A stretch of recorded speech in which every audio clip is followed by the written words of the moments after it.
जो लोग अपनी बीमारी से परेशान हैं वो जरा आगे आगे को आ जाए। आपको अपनी बीमारी समझ में नहीं आ रही तो आप भी जरा ध्यान से आराम से बैठकर मेरी बात सुने।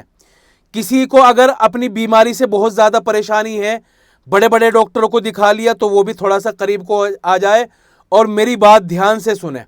अगर किसी की रिपोर्ट नॉर्मल आ रही है फिर भी तबीयत ठीक नहीं रहती तो वो भी थोड़ा आगे आगे को आ जाए। जिसने बहुत ज़्यादा दवाइयाँ खा ली, रिपोर्ट भी बहुत ज़्यादा करा ली, उसके बावजूद भी आराम नहीं मिल रहा, वो भी थोड़ा थोड़ा सा आगे को आ जाए। मेरी बात ध्यान से सुनना, मेरी बात ध्यान से सुनना। हो सकता है आज इंशाअल्लाह आपकी परेशानी का हल हो जाए, ये मैं वादा करता हूं इंशाअल्लाह। मेरी बात ध्यान से सुन लेना। मसला क्या है, मैं कुछ बीमारियां बतलाता हूं, हो सकता है उनमें से कुछ बीमारी, सारी नहीं, कुछ बीमारी या अक्सर बीमारी आपके अंदर हो। देखो, एक बीमारी है नसों की कमजोरी, दिमाग की नसों की कमजोरी या बदन की नसों की कमजोरी। और ये रिपोर्ट में नहीं आती नसों की कमजोरी, ये माहिर तजर्बेकार हकीम और डॉक्टर ही पकड़ सकता है। टेस्ट में तो क्या आता है, नसों में सूजन, नसों में ब्लॉकेज, ये सारी चीजें आती है। अच्छा जी, आप सोच रहे होंगे हमें क्यों बता रहा है भाई ये बात, हमारी तो बीमारी कुछ और है। तो भाई सुन लो ध्यान से। नसें जब कमजोर हो जाती है तो क्या क्या परेशानी होती है, चक्कर आते हैं, चलने में बैलेंस नहीं रहता, घबराहट बेचैनी होती है, दिल की धड़कन बढ़ती है नसों की कमजोरी की वजह से, और सर में भारीपन या सर में दर्द रहता है, आंखों में भारीपन रहता है, आंखों के सामने धुंधला धुंधला सा रहता है, पेट खराब रहता है, गैस एसिडिटी रहती है या पेट में जलन सी रहती है, और कभी कभी ऐसा होता है कि ये तो कब्ज हो गया, और कभी ऐसा होता है कि मरोड़ से लग गए, अधकिचरी सी पोटी आ रही, सीट पर चिपक रही है।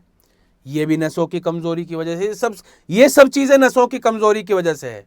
आप सोच रहे होंगे यार नसों की कमजोरी का पेट से क्या लेना देना, वहां नसें थोड़ी होती है पोटी में, ये समझने की नहीं है। आपकी समझ में नहीं आ रही ना, आने दो, मैं पहले समझा चुका हूं कि नसों की कमजोरी की वजह से पेट कैसे खराब रहता है। अच्छा और बतला दूं, नींद खराब हो जाती है, कुछ लोगों को तो देर से नींद आती है और कुछ लोगों को सोने के बाद बार बार आंख खुलती है, ये नसों की कमजोरी है। हाथ पैर सुन होते हैं, ये नसों की कमजोरी की वजह से है। रिपोर्ट नॉर्मल होने के बावजूद भी तबीयत ठीक नहीं रहती, ये नसों की कमजोरी है। बहुत ज्यादा थकावट और सुस्ती रहती है, ये नसों की कमजोरी है। कोई बात मरने वरने की सुन ले, वो दिमाग से नहीं उतरती, ये भी नसों की कमजोरी की निशानी है।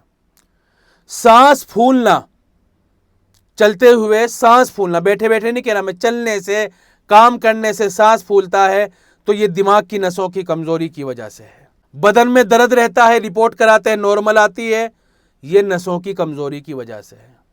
अब आ रही मेरी बात समझ में? हो सकता है इनमें से कुछ निशानियां आपके अंदर हो या अक्सर, क्योंकि नसों की कमजोरी की वजह से जरूरी नहीं है कि ये सारी परेशानियां इकट्ठी एक आदमी के अंदर हो जावे। हो सकता है नसों की कमजोरी की वजह से कुछ परेशानियां इसके अंदर, क्योंकि सबके अंदर नहीं होनी कि भाई सारी ही निशानी पाई जावे, 1 2 4 10 15 अक्सर निशानियां पाई जावे, तो समझो कि नसों की कमजोरी है।